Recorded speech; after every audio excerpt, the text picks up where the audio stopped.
a palavra de Deus no Evangelho segundo escreveu João, capítulo 16, versículo 7 ao 15. Nesse texto nós veremos que Jesus, ele continuando a sua série de discursos, nesse texto ao qual nós leremos, Jesus ele vai explicar para os seus discípulos sobre a sua ausência física. E Jesus ele vai explicar também nesse texto sobre a perseguição que os discípulos sofreriam no futuro por parte dos seus inimigos. E quando os discípulos eles ouviram esse discurso de Jesus, essas palavras de Jesus, eles ficaram tristes. Os seus corações ficaram amargurados. Mas Jesus, nesse texto, ele vai mostrar para os seus discípulos que, apesar da sua iminente partida, os discípulos não estariam sós. Os discípulos não estariam sozinhos, porque ele enviaria o Consolador. Então Jesus, nesse texto, ele vai explicar sobre a missão do Consolador. Leiamos a palavra de Deus. João capítulo 16, versículo 7 ao 15. Mas eu vos digo a verdade, convém-vos que eu vá, porque se eu não for, o Consolador não virá para vós outros. Se, porém, eu for, eu vou-lo enviarei. Quando ele vier, convencerá o mundo do pecado, da justiça e do juízo. Do pecado, porque não querem em mim. Da justiça, porque vou para o Pai e não me vereis mais. Do juízo, porque o príncipe deste mundo já está julgado. Tenho ainda muito o que vos dizer, mas vós não o podeis suportar agora. Quando vier, porém, o Espírito da verdade, ele vos guiará toda a verdade, porque não falará de si mesmo, mas dirá tudo o que tiver ouvido e vos anunciará as coisas que hão de vir. Ele me glorificará, porque há de receber do que é meu e vou-lo há de anunciar. Tudo quanto o Pai tem é meu, por isso é que vos digo que há de receber do que é meu e vou-lo há de anunciar. Até aqui a palavra do Senhor. Busquemos mais uma vez a Deus em oração. Bendito Deus eterno Pai, a Tua palavra foi lida e pedimos ao Senhor nesse momento que o Teu Santo Espírito, o Consolador, o Espírito da promessa, nos ajude nesse momento. Abra, Senhor, o nosso entendimento, abra, Senhor, os nossos ouvidos espirituais para que ouçamos a Tua palavra e coloquemos em prática. Que o Teu Santo Espírito, ó Deus, nos ajude a viver para a Tua glória. Pai, que toda distração nesse momento, Senhor, seja retirada de nós. Pai, que coloquemos a nossa atenção na mensagem que será ministrada, para a honra e glória do Teu nome. Assim eu oro, Pai, com o perdão dos nossos pecados, em nome de Jesus. Amém. Meus irmãos, um guia turístico, ele serve para instruir, para orientar aquelas pessoas que estão visitando determinado país. Se você já foi para um outro país ou até uma outra cidade e teve a oportunidade de ser acompanhado por um guia, é muito mais prático, porque o guia ele te ajuda ali explicando algumas coisas que ocorreram no passado. O guia ele te ajuda a não ficar perdido, a não se perder durante todo o trajeto.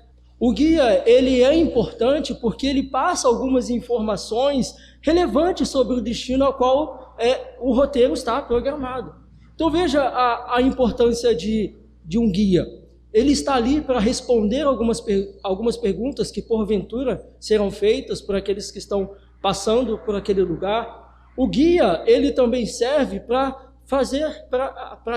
que aquela equipe de pessoas, para aquele grupo de pessoas tenha segurança em todo o seu trajeto. E ele orienta, não vai por aqui porque aqui é um pouco perigoso, mas vai por esse caminho porque esse caminho aqui é melhor.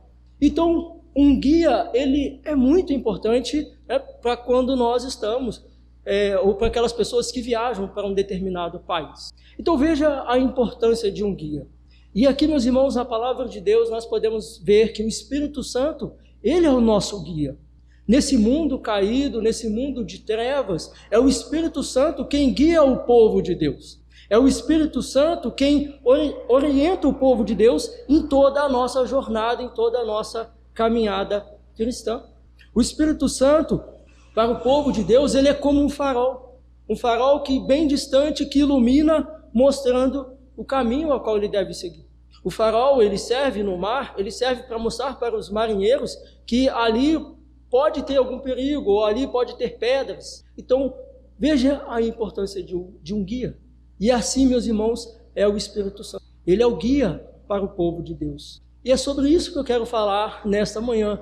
De acordo com as palavras de Jesus, o meu sermão eu quero falar sobre a importância e a missão do Espírito Santo no mundo, de acordo com as palavras de Jesus.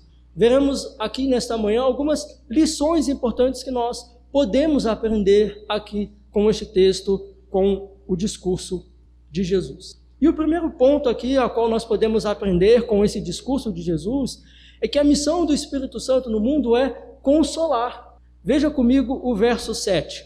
Mas eu vos digo a verdade, convém-vos que eu vá, porque se eu não for, o Consolador não virá para vós outros. Se porém eu for, eu vou-lo enviarei. Veja que Jesus aqui, ele reforça o que ele já havia dito alguns versículos anteriores. E ele começa dizendo, mas eu vos digo a verdade. Aqui Jesus, ele reforça novamente tudo aquilo que ele já havia dito para os seus discípulos. Nesse texto nós podemos ver a iminente partida de Jesus e a promessa do Consolador. E aqui, conforme as palavras de Jesus, o Consolador não poderia ser enviado até que Jesus fosse retirado fisicamente. O Consolador não poderia ser dado ao povo de Deus até que Jesus fosse retirado fisicamente. E a palavra que Jesus ele diz aqui, se eu não for, o Consolador não virá para vós outros. Aqui Jesus ele está dizendo, se eu não for, com certeza não, o Espírito Santo não virá para vós outros. Mas Jesus então ele diz, se eu for, então eu vou-lo enviarei. Então veja que primeiro é importante nós entendermos que era necessário a partida de Jesus. E a partida de Jesus, meus irmãos, a partida de Jesus aparentemente parece que foi um obstáculo. Mas a partida de Jesus, na verdade, foi um auxílio para os discípulos. Talvez os discípulos nesse momento eles pensassem que era melhor ter Jesus por perto. Porque como o próprio Jesus havia dito, eles passariam por aflições, eles passariam por necessidades, eles passariam por perseguições, eles seriam mortos. Talvez o melhor seria ter Jesus por perto e não a ausência de Jesus. Talvez o melhor era ter Jesus ali fisicamente com eles. Mas veja que a partida de Jesus foi muito mais um auxílio do que um obstáculo. Aparentemente foi um abandono de Jesus com os seus discípulos. Mas na verdade nós podemos ver, conforme o versículo 5, os discípulos eles estavam preocupados com eles mesmos. Veja comigo o verso 5 e 6. Mas agora vou junto daquele que me enviou, e nenhum de vós me pergunta para onde vais. Pelo contrário, porque vos tenho dito essas coisas, a tristeza encheu o vosso coração. Então veja que os discípulos estavam tristes por causa da iminente partida de Jesus. Os discípulos não estavam nem prestando atenção no que Jesus estava dizendo. O próprio Jesus vai chamar a atenção deles. Nenhum de vós me pergunta para onde vais. Porque os discípulos estavam preocupados consigo mesmo. Os discípulos estavam preocupados com o sofrimento que eles passariam. Os discípulos estavam preocupados com a morte. Os discípulos estavam preocupados com a morte que futuramente eles sofreriam. E não estavam nem um pouco tanto interessados no que Jesus estava dizendo, que era necessário ele partir, que era necessário ele ir embora. Mas aqui nós podemos ver, meus irmãos, que Jesus, ele já começa a advertir os seus discípulos. Na verdade, se nós olharmos desde o capítulo 14, Jesus já está mostrando, já está falando para os seus discípulos que ele seria tirado do meio deles. Desde o capítulo 14, Jesus já começa a avisar para os seus discípulos que eles sairiam do meio deles. E eles não estavam prestando atenção. E por fim, nesse capítulo, Jesus ele confirma novamente que os discípulos passariam no futuro. Mas Jesus ele mostra para os seus discípulos que eles não estariam só. Apesar da partida física de Jesus, da sua iminente partida, eles não estariam só. E aqui nós podemos ver que era necessária a partida de Jesus para que o Consolador viesse.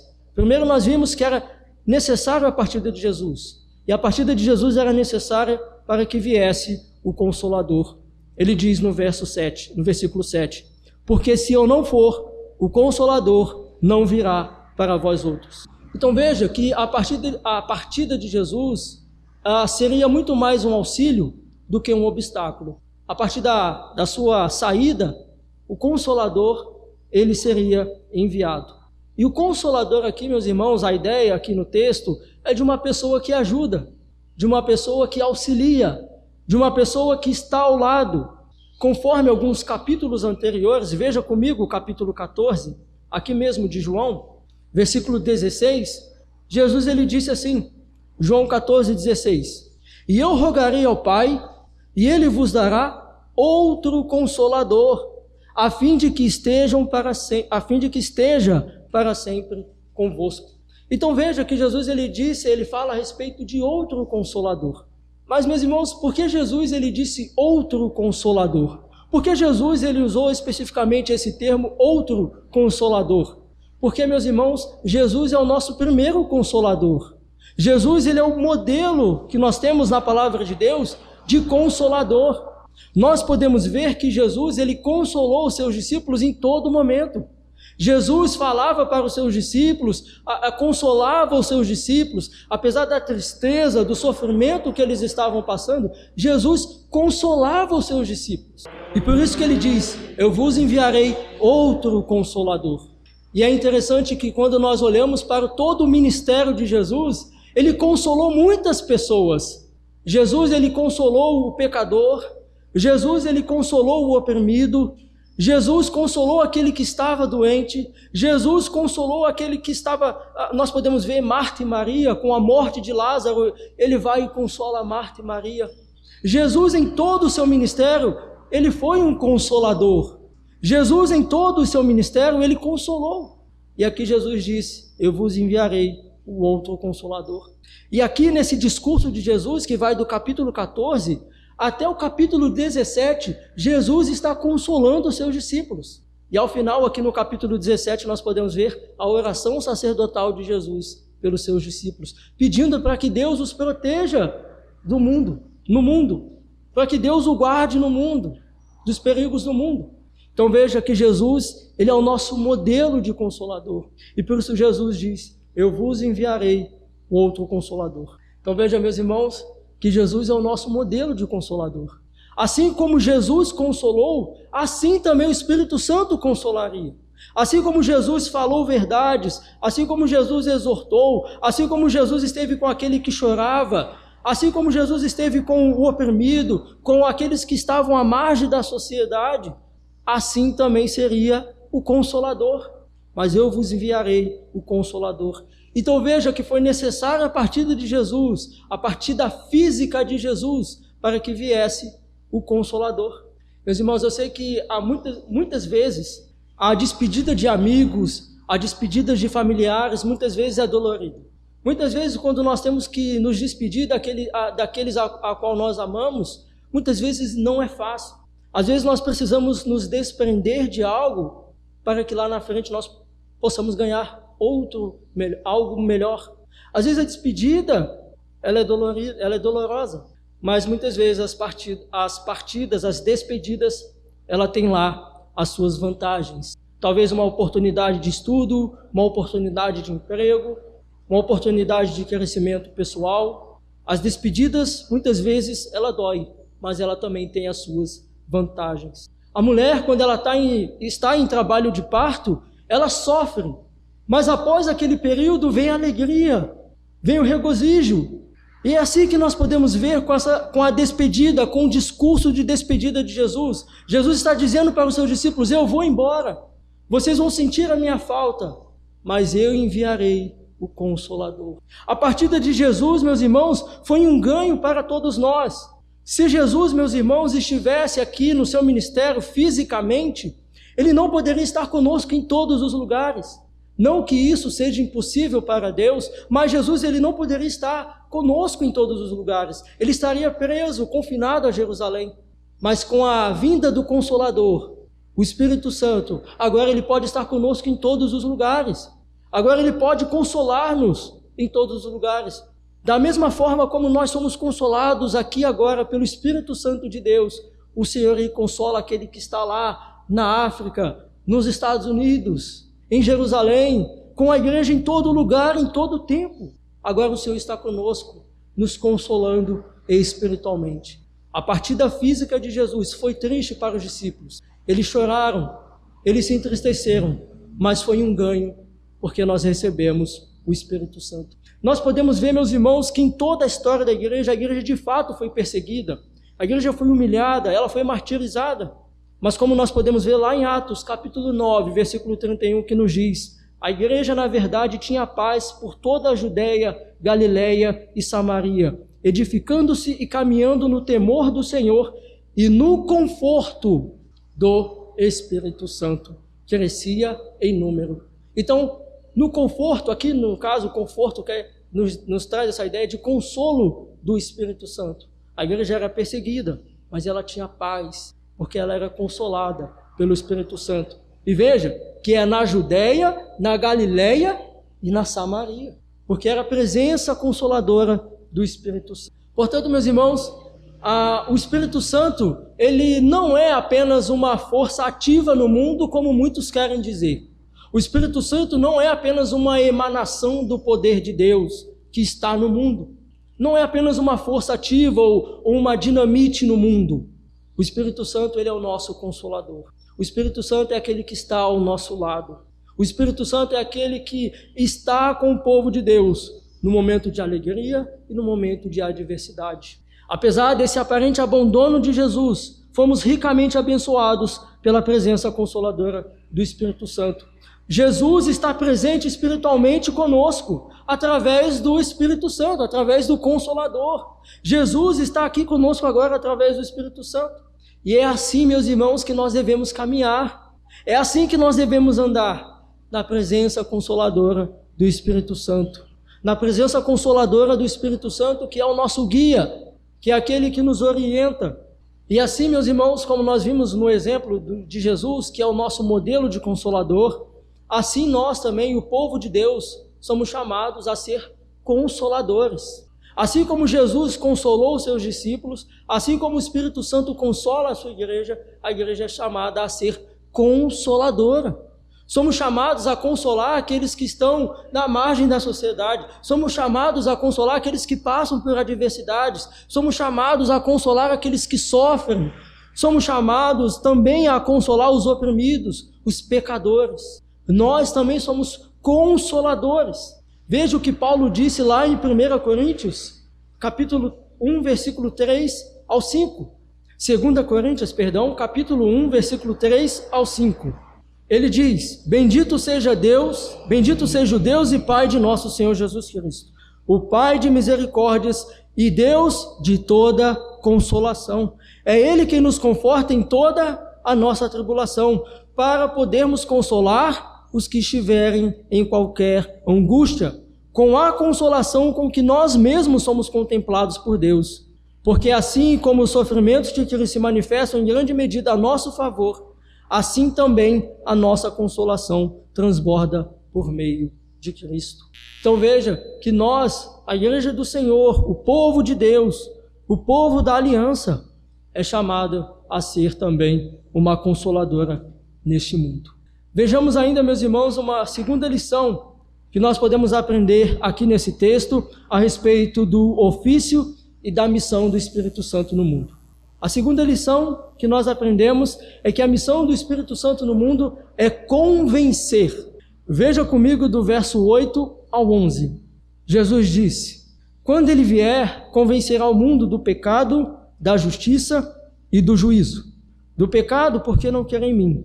Da justiça, porque vou para o Pai e não me vereis mais.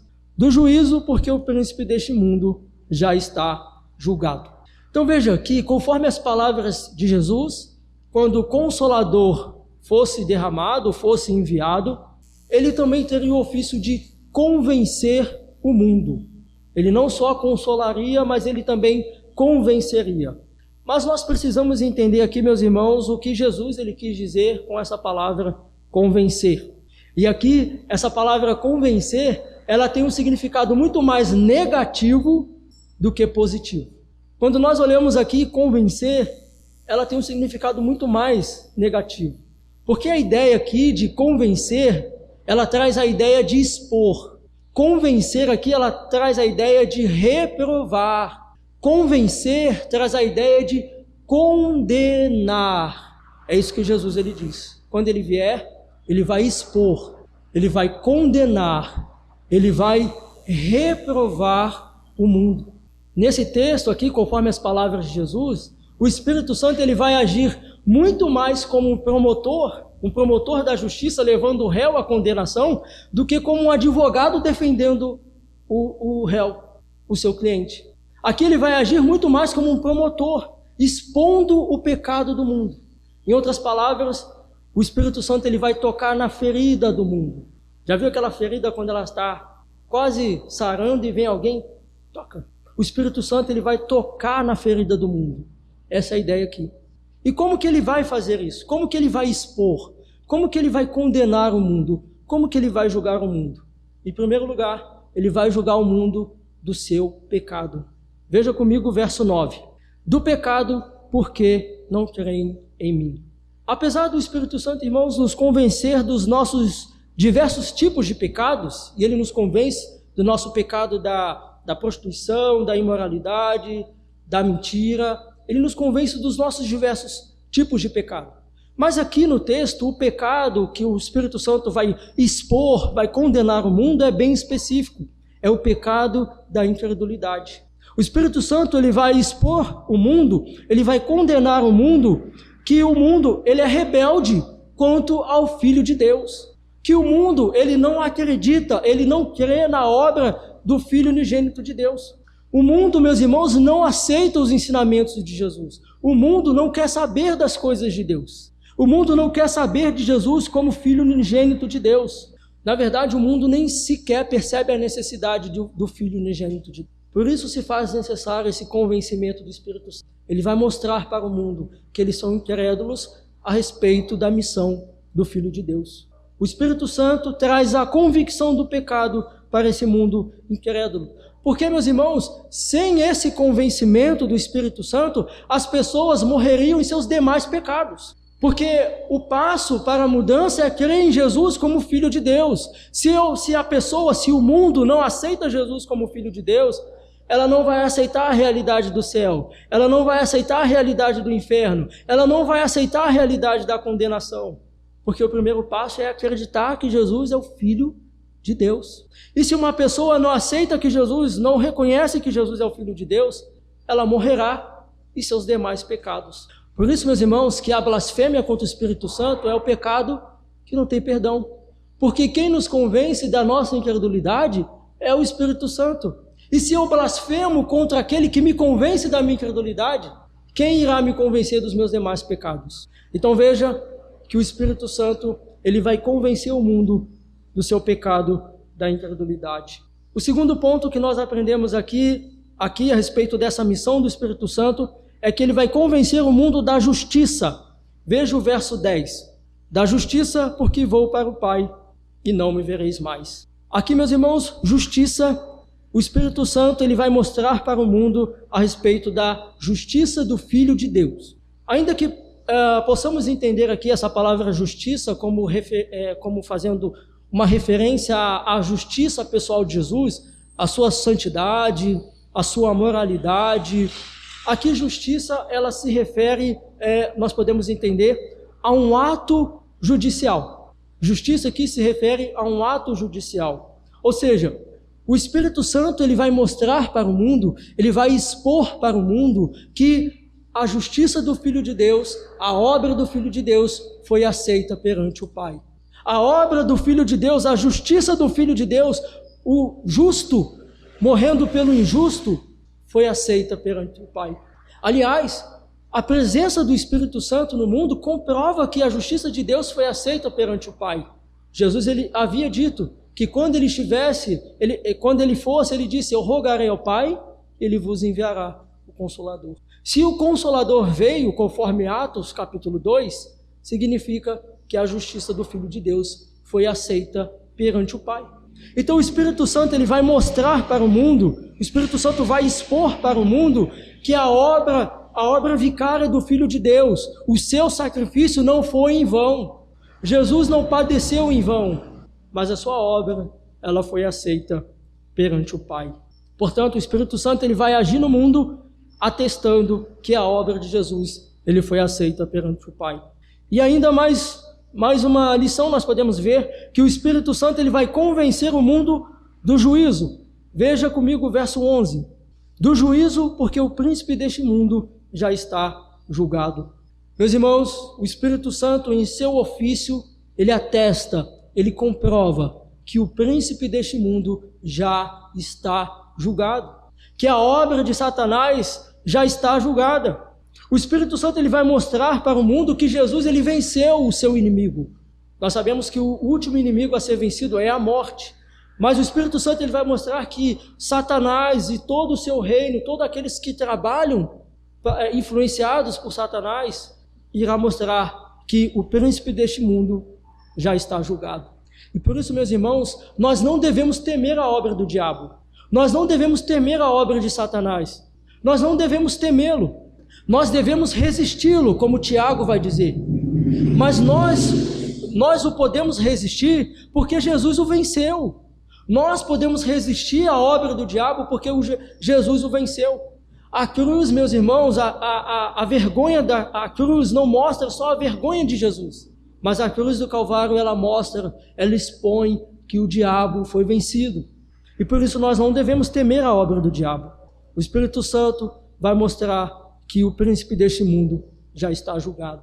Ainda, meus irmãos, que as pessoas continuam sendo influenciados pelo diabo, ainda que povos e nações ainda continuam sendo influenciadas pelo poder do diabo, o Espírito Santo vai mostrar que o seu cavaleiro, na verdade, já está derrotado. O Espírito Santo mostra para o mundo que o seu guerreiro já foi vencido pela obra de Jesus. O Espírito Santo vai mostrar ao mundo o seu pecado, ele vai mostrar para o mundo a justiça do Filho de Deus, e ele vai mostrar para o mundo a respeito do juízo, que o príncipe deste mundo já está julgado. Provavelmente você já entrou em uma loja apenas para olhar uma peça de roupa. Talvez você entrou ali só para olhar aquela peça nova. E aí, de repente, o vendedor, ele te aborda e começa a conversar com você. E aí o vendedor acaba te convencendo a comprar aquela peça, não só aquela peça de roupa que você viu, mas comprar também aquela outra peça de roupa para combinar com a bolsa, para combinar com o cinto, para combinar com o sapato, para combinar até com o carro. Mas ele acaba te convencendo a você levar aquela peça de roupa a mais. Há um tempo atrás, eu entrei em uma ótica para experimentar um óculos, e aí a vendedora ali me abordou, e aí um dos primeiros óculos que eu experimentei, ela disse: olha, ficou lindo, ficou ótimo. Eu acabei sendo convencido por ela de que aquele óculos realmente havia ficado bom em mim. Mas depois de algum tempo de observação, eu pude ver que aquele óculos não tinha ficado nada legal. E essa é a obra do Espírito Santo. Ele vai convencer o mundo do seu pecado, ele vai convencer o mundo da justiça, e ele vai convencer o mundo do juízo. Quando ele vier, ele vai expor ao mundo o seu pecado. Quando ele vier, ele vai expor ao mundo a sua incredulidade. Quando ele vier, ele vai expor ao mundo o juízo de Deus. Eu gostaria aqui, meus irmãos, nessa aplicação de me demorar um pouco mais. Então eu peço aos irmãos um pouco de paciência, mas eu gostaria de me prolongar um pouco mais nessa aplicação. A primeira aplicação que nós podemos ver aqui nesse texto, não podemos supor que o Espírito Santo não haja atuado no mundo antes. Como nós podemos ver, desde o Antigo Testamento, o Espírito Santo ele já atuava. Ele atuou transformando vida como de Abraão, como de Isaac, como de Jacó. O próprio rei Davi vai dizer lá em Salmo 51, não retira de nós o teu Santo Espírito. Então o Espírito Santo, ele atua, na verdade, ele atua desde o Antigo Testamento. Na criação do mundo ele estava lá. Mas como nós podemos ver na promessa bíblica, como Joel capítulo 2, o Espírito Santo seria derramado sem medida. O Espírito Santo seria derramado sobre todo o povo de Deus, sem mais assim, para reis, para sacerdotes ou para profetas, seria derramado sobre todo o povo. E conforme Atos 2, essa promessa se cumpre. Conforme Atos 2, o Consolador, então, ele é derramado sem medida. E por isso nós podemos ver que o Espírito Santo já está atuando em nosso meio.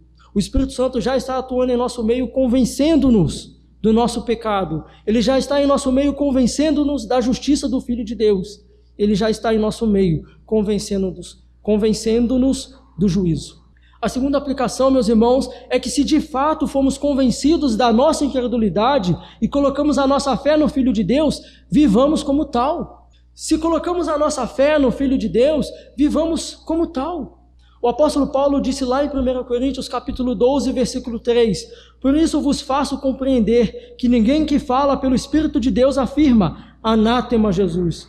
Por outro lado, ninguém pode dizer Senhor Jesus, senão pelo Espírito Santo. Meus irmãos, se fomos convencidos da nossa incredulidade, vivamos como tal. Vivamos como filhos de Deus nesse mundo, apartando-nos dos nossos pecados, apartando-nos das coisas deste mundo, e vivamos como filhos de Deus. Vivamos, meus irmãos, de acordo com os ensinamentos de Jesus, com todos os seus ensinos, e não nos apartamos dele, nem sequer um momento.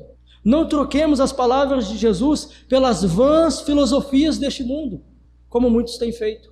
Se fomos, meus irmãos, de fato convencidos de nossa incredulidade, de nossa rebeldia contra Deus, então fomos convencidos pelo Espírito Santo, meus irmãos, de que não há justiça em nós e que por nossas obras não podemos ser salvos, a não ser pela justiça de Jesus. E, meus irmãos, se há em nós ainda alguma centelha de que podemos ser salvos pelas nossas obras, a rejeitamos completamente e coloquemos a nossa esperança em Jesus. Coloquemos a nossa esperança na justiça do Filho de Deus e não em nossa justiça. Confiemos naquilo que o Filho de Deus fez. O mundo, ele tenta salvar a si mesmo. O mundo diz, nós somos bons o suficiente para ser amados por Deus. Mas a palavra de Deus diz, não há justo, não há um sequer, não há quem entenda, não há quem busque a Deus. Todos se extraviaram, a uma se fizeram inúteis. Não há quem faça o bem. Não há um sequer. Portanto, se fomos convencidos dessa justiça como o Espírito Santo, como a palavra de Deus nos diz, coloquemos toda a nossa esperança na obra do Filho de Deus. Descansemos na obra do Filho de Deus e somente nela. E por fim, não temamos, meus irmãos, as obras do inimigo de nossas almas. Não temamos o que o diabo pode fazer conosco. Não temamos quando o diabo se levanta contra nós. Não o temamos. Nós podemos resisti-lo. Nós podemos vencê-lo, porque o príncipe deste mundo já está derrotado. Aqui no capítulo 12, João capítulo 12, versículo 31, Jesus disse, quando ele saiu, disse Jesus, foi glorificado o Filho do Homem, e Deus foi glorificado nele. A cruz, meus irmãos, não foi simplesmente o palco da vergonha de Jesus, mais uma vez eu repito, mas ela também foi o palco do desprezo de Satanás. Colossenses capítulo 2, versículo 15 diz, e despojando os principados e a potestades, publicamente os expôs ao desprezo, triunfando deles na cruz. Veja que Jesus, em sua obra, ele já venceu o poder do diabo. Nós não devemos temê-lo. Nós não devemos temê-lo. Apocalipse capítulo 20, versículo 10, diz que o diabo, o sedutor deles, foi lançado para dentro do lago de fogo e enxofre, onde já se encontram não só a besta, como também o falso profeta, e serão atormentados de dia e de noite, pelos séculos dos séculos. O Espírito Santo nos convence, meus irmãos, da inevitabilidade do juízo deste mundo, e de todos aqueles que são influenciados pelo diabo, todos estes receberão o mesmo destino, o juízo. Portanto, meus irmãos, confiemos na obra do Filho de Deus. Se fomos convencidos da nossa incredulidade, se fomos convencidos da nossa injustiça e do juízo de Deus, não temamos, antes nos regozijemos e nos alegremos no Senhor. Descansemos somente nele. Por sua graça, meus irmãos, fomos salvos da condenação. Por sua graça, fomos salvos da condenação no último dia. E por fim, meus irmãos, se fomos convencidos dessa verdade, anunciemos a palavra de Deus e busquemos a Deus em oração por todos aqueles que se acham perdidos no mundo, por todos aqueles, meus irmãos, que se acham na sua incredulidade, por todos aqueles que se acham influenciados pelo diabo, por todos aqueles, meus irmãos, que ainda acham que há justiça em si. Oremos por esse, busquemos a esses em oração. Peçamos a Deus que a sua graça, a sua misericórdia os alcance, que o Espírito Santo, o Consolador, os convença. Oremos por esses, busquemos a esses em oração. Vejamos ainda, meus irmãos, a terceira missão do Espírito Santo no mundo, conforme nos diz o texto, é guiar. A terceira missão do Espírito Santo no mundo, conforme nos diz o texto, é guiar. Veja comigo o verso 12 e o verso 13. Tenho ainda muito que vos dizer, mas vós não o podeis suportar agora. Quando vier, porém, o Espírito da verdade, ele vos guiará toda a verdade, porque não falará por si mesmo, mas dirá tudo o que tiver ouvido e vos anunciará as coisas que hão de vir. Veja que Jesus, como mestre, ele percebe aqui que os seus discípulos não aguentavam mais absorver toda aquela informação, todo aquele discurso. Então aqui ele dá uma pausa. Jesus, então, ele vai dar uma pausa aqui no versículo 12. Tenho ainda muito o que vos dizer.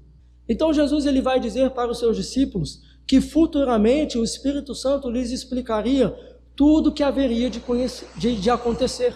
Futuramente o Espírito Santo, o Consolador, ele diria para eles tudo o que estava acontecendo com Jesus. Que os discípulos eles seriam instruídos a toda a verdade pelo próprio Consolador.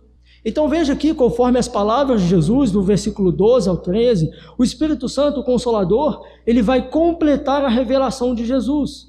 O Espírito Santo ele vai completar tudo aquilo que Jesus já havia feito, tudo aquilo que Jesus já havia falado. Então veja que Jesus, ele demonstra que o Espírito Santo é quem nos guia a toda a verdade. Quando, porém, vier o Espírito da verdade, ele vos guiará a toda a verdade. A ideia aqui, meus irmãos, no texto, não é simplesmente alguém que guia o outro, não é somente alguém que conduz o outro, mas a ideia aqui no texto é de alguém que ensina. A ideia aqui no texto é de alguém que também é como um professor. Em João capítulo 14, versículo 26, Jesus já havia dito, o Consolador, o Espírito Santo a quem o Pai enviará em meu nome, esse vos ensinará todas as coisas. Então veja que o Espírito Santo em seu ofício, ele nos guia, mas ele também nos ensina toda a verdade. Ele nos conduz a toda a verdade. E aqui, conforme o texto, ainda no versículo 13, o Espírito Santo não falará por si mesmo. Veja no final, o Espírito da verdade, ele vos guiará a toda a verdade, porque não falará por si mesmo. E veja aqui, meus irmãos, que com essas palavras de Jesus, nós podemos ter a certeza de que o Espírito Santo nos guiaria a toda a verdade. Porque o Espírito Santo ele não inventaria novas revelações. O Espírito Santo não inventaria novos ensinos. O Espírito Santo não construiria um outro fundamento, mas ele falaria a partir dos fundamentos de Cristo. Ele falaria a partir do fundamento que Jesus já havia fundado, já havia solidificado, já havia edificado. O Espírito Santo não traria novas revelações. O Espírito Santo não traria novas doutrinas, mas o Espírito Santo guiaria a toda verdade. E ele não falaria por si mesmo, mas dirá tudo o que tiver ouvido e vos anunciará as coisas que hão de vir. Então veja, aqui nós podemos ver a perfeita harmonia entre a Trindade. Assim como Jesus fez a vontade do Pai, o Espírito Santo faria a vontade do Filho. Assim como Jesus falou o que era devido ao Pai, o Espírito Santo falaria o que era devido ao Filho. Aqui nós podemos ver a perfeita harmonia entre a Trindade, a perfeita harmonia na economia da salvação. O Espírito Santo, em seu ofício, falaria tudo aquilo que era respeito ao Filho. Ele não falaria por si mesmo, mas falaria tudo quanto era respeito ao Filho. Meus irmãos, existe uma história real de um homem nos Estados Unidos chamado Aaron Ralston. Perdoe aí o meu inglês, viu? Aaron Ralston. Este homem, que era um alpinista, ele gostava de fazer as suas aventuras sem um guia. Ele gostava de se aventurar nas trilhas, nas montanhas, sem qualquer forma de instrução, de guia. Ele pegava os seus equipamentos e ia fazer as suas trilhas. Mas teve um certo dia que, enquanto ele estava fazendo a sua trilha, uma rocha se desprendeu e prendeu o seu braço contra a outra. E nessa história nós vamos ver que esse homem, depois de 5 dias ali preso, ele não conseguia se soltar. Depois de 5 dias preso, ele então à beira da morte, ele teve a ideia de pegar a sua faca, como a história vai dizer, uma faca que não estava muito bem amolada, né? Então ele teve a ideia, a coragem de amputar o seu próprio braço. Nós podemos ver que na história desse homem, desse aventureiro, depois ele ficou muito conhecido no mundo. Ficou muito conhecido e ele continua dando palestras por aí, palestras motivacionais. Mas a história desse homem, meus irmãos, nos mostra a importância de um guia. Muitas vezes, um guia, ele é essencial, ele é fundamental. E veja, meus irmãos, que se nós não formos guiados pelo Espírito Santo, nós estaremos perdidos.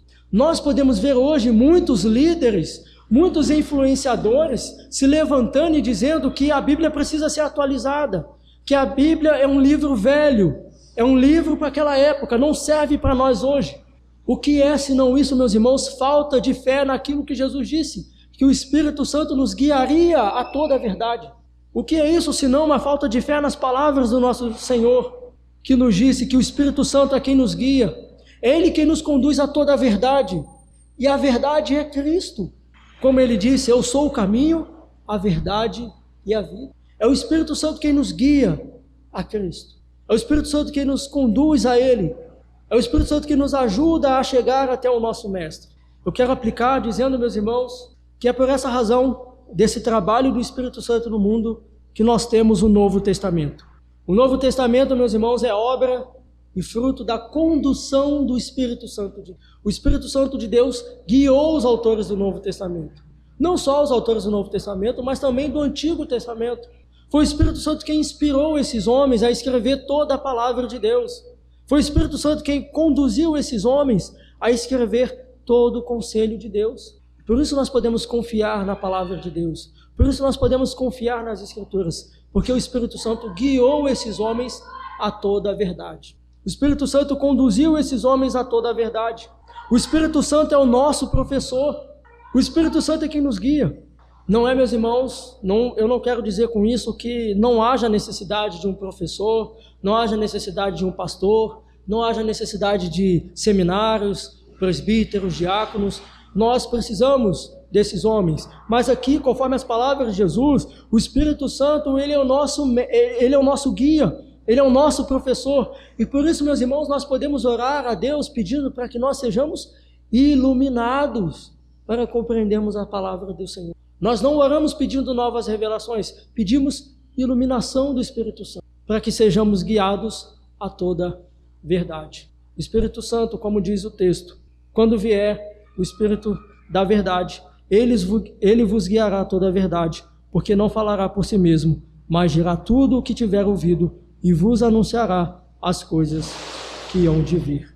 E por fim, meus irmãos, para terminar, o último ponto que nós aprendemos aqui neste discurso de Jesus é que o Espírito Santo, a missão, o ofício do Espírito Santo no mundo é glorificar o Filho. A missão do Espírito Santo no mundo é glorificar o Filho. Veja comigo os versículos 14 e 15.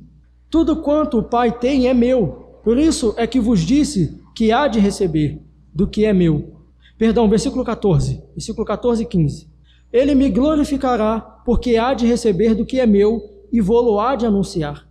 Tudo quanto o Pai tem é meu, por isso é que vos disse que há de receber do que é meu e vô-lo há de anunciar. Nós podemos ver que em todo o ministério de Jesus, a sua comida, o seu alimento era fazer a vontade do Pai. Esse era o alimento de Jesus, fazer a vontade do Pai. E aqui, conforme as palavras de Jesus, o alimento do Espírito Santo será fazer a vontade do Filho. O alimento do Espírito Santo será fazer tudo aquilo, anunciar tudo aquilo que diz respeito ao Filho. E como, meus irmãos, o Espírito Santo irá fazer isso? Primeiro, ele irá fazer isso glorificando o Filho. Versículo 14, ele me glorificará. Então veja que o Espírito Santo, ele não veio para construir um reino para si. O Espírito Santo não veio chamar a atenção para si mesmo, como muitos livros têm sido escritos a respeito do Espírito Santo. Por exemplo, um livro do Benny Hinn, Bom Dia Espírito Santo, ele traz muito mais ênfase ao Espírito Santo do que ao Filho.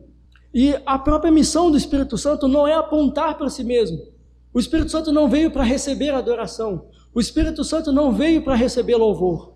Mas o Espírito Santo veio para glorificar o Filho. O Espírito Santo veio para apontar para o Filho. O Espírito Santo não veio para chamar atenção para si mesmo. Muitos movimentos exaltam demais o Espírito Santo com barulhos, com gritos, com êxtases, como se o objetivo fosse glorificar o Espírito Santo, ou como se o Espírito Santo fosse receber glória para si. Mas o Espírito Santo não recebe glória para si. O Espírito Santo, ele dá glória ao Filho. O Espírito Santo aponta para o Filho. O Espírito Santo demonstra o caminho para o Filho. Quando ele vier, ele me glorificará. Essa é a única coisa que importa para o Espírito Santo. A segunda forma que o Espírito Santo aqui, ele agiria no mundo é receber aquilo que é do Filho. Veja no final, ele há de receber do que é meu e vou-lo-á de anunciar. Então veja que o Espírito Santo, ele tomaria para si tudo aquilo que diz respeito ao Filho, e o que diz respeito ao Filho é a sua obra salvadora, a sua obra salvífica, a sua obra de justificação do pecador, a sua obra de remir os pecadores, toda a sua obra salvífica. É isso que o Espírito Santo toma para si. Ele toma para si e anuncia isso para o mundo. Ele mostra isso para o mundo. Olhe para o Filho de Deus, olhe para a obra do Filho de Deus. Não olhe para mim, olhe para a obra do Filho de Deus. Então o Espírito Santo, ele tomaria toda a obra salvífica do Filho e ampliaria tudo isso. Ele ampliaria isso não só a Jerusalém, mas em toda a Judeia, em toda a Samaria, em todos os confins. O Espírito Santo dispensaria toda a obra de Deus por todo o mundo.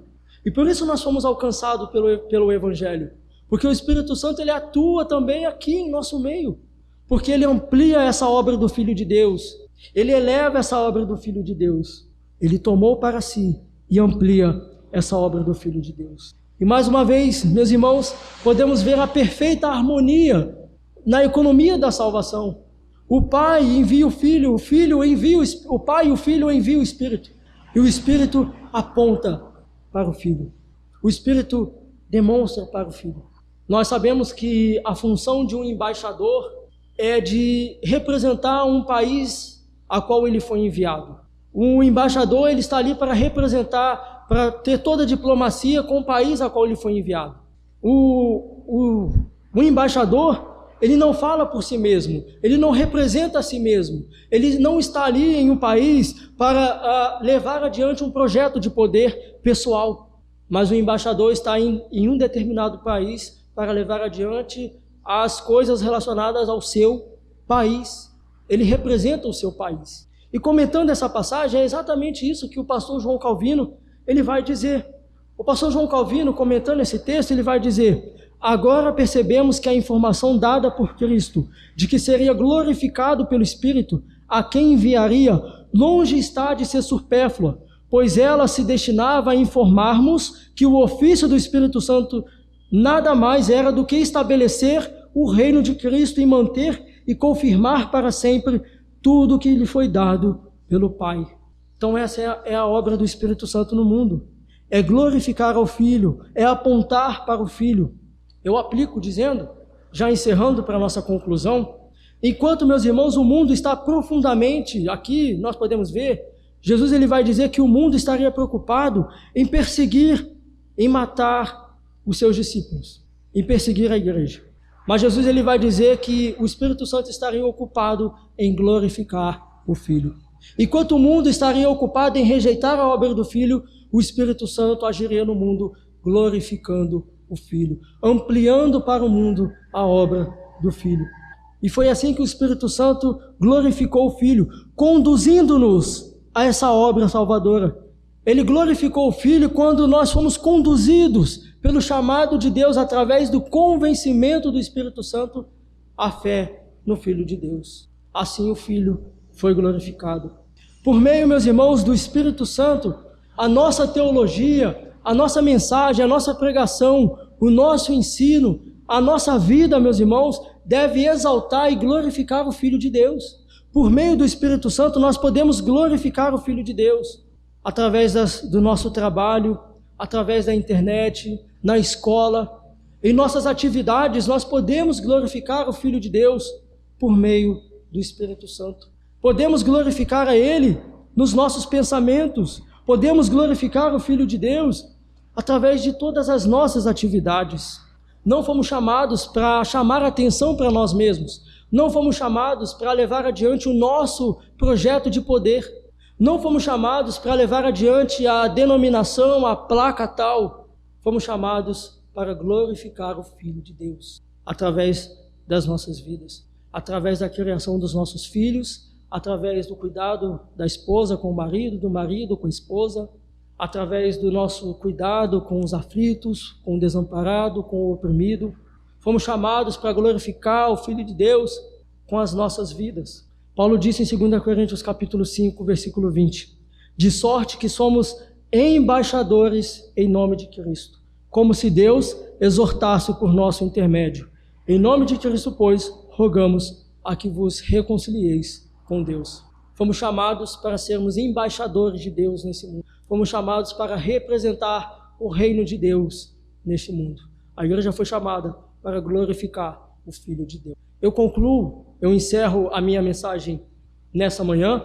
Meus irmãos, assim como nós vimos que um guia turístico é necessário para conduzir os turistas, para conduzir aqueles que estão conhecendo um novo lugar, conhecendo um novo trajeto, é fundamental para o cristão a condução do Espírito Santo de Deus. Para nós aqui neste mundo caído, perdido, onde há pecado, é fundamental a condução do Espírito Santo de Deus. Por vezes nós ouvimos muitas vozes, muitas doutrinas, muitas teologias, muitos ensinos, mas por meio da condução do Espírito Santo de Deus, podemos chegar ao conhecimento da verdade. Por meio do Espírito Santo, nós podemos não ser enganados por este mundo, podemos não ser enganados pelo diabo, podemos não ser enganados pelas vãs filosofias deste mundo, porque é Ele quem nos guia a toda a verdade, é Ele quem aponta o caminho a qual nós devemos seguir, é Ele quem diz, é Ele quem nos conduz, é Ele quem nos consola, é Ele quem glorifica o Filho de Deus.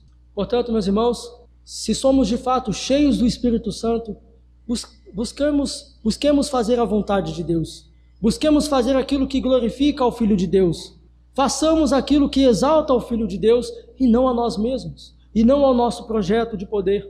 E por fim, para encerrar, como nós podemos ver no livro de Atos, através dos apóstolos, o Espírito Santo ele proclamou a mensagem do reino de Deus. Os apóstolos, usados pelo Espírito Santo, anunciavam o reino de Deus. E mais especificamente, aqui no meu exemplo, nós podemos ver lá em Atos capítulo 17, quando o apóstolo Paulo ele chega no Areópago, quando ele chega em Atenas, e ele vê que aquela cidade era demasiadamente idólatra.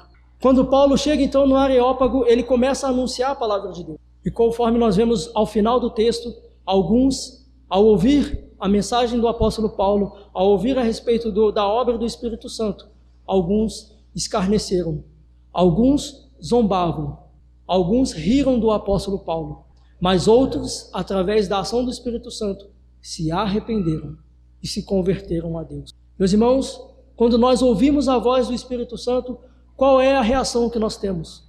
Nós rejeitamos, nós desprezamos, nós debochamos, nós rimos, ou nós nos ajustamos àquilo que a palavra de Deus nos diz? A minha oração, meus irmãos, nessa manhã, é que sejamos guiados pelo Espírito Santo, que a igreja do Senhor seja conduzida pela voz, pela condução do Espírito Santo. Vamos cantar o hino de número 82, e após esse hino, nós